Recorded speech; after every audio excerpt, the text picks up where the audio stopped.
আসলে আমরা বাস্তবতাটা হচ্ছে এরকম যে আপনারা পছন্দ করেন অপছন্দ করেন আমাদেরকে সমাজের মানুষ পছন্দ করুন অপছন্দ করুন আমরা সকল ক্ষেত্রে বাংলাদেশ পুলিশ আছে। বাস্তবতাটা হচ্ছে এরকম।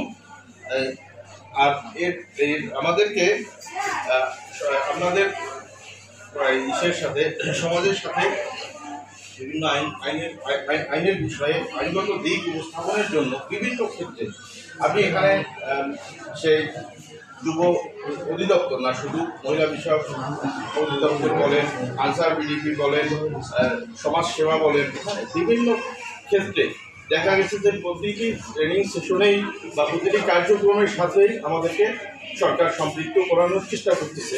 এর উদ্দেশ্য হচ্ছে প্রতিটি শিক্ষা গ্রহণের পাশাপাশি শিক্ষা গ্রহণ মানুষকে প্রশিক্ষণ মানুষকে দক্ষ জনশক্তি হিসাবে, দক্ষ কর্মশক্তি হিসাবে রূপান্তর করে। এর সাথে যদি আপনি আইনগত বিভিন্ন বিষয়ে সচেতনতা অর্জন করা যায় তাহলে সে প্রশিক্ষণটা আরও ত্বরান্বিত।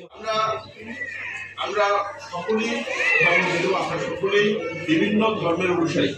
এখানে আমি সাধারণত হিন্দু মুসলমান আমাদের সমাজে যেটা হিন্দু মুসলমানদের সংখ্যাই বেশি, অন্যান্য ধর্মাবলম্বী আমাদের সমাজে কম। আপনাকে জানতে হবে জঙ্গিবাদটা কি, আপনাকে জানতে হবে সন্ত্রাসবাদটা কি, আপনাকে জানতে হবে চাঁদাবাজিটা কি।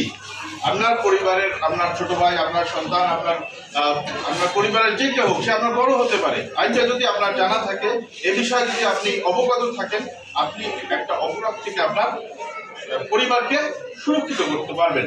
আপনি যখনই আপনার পরিবারকে একটা অপরাধ থেকে সুরক্ষিত করতে পারবেন, সেটা আলটিমেটলি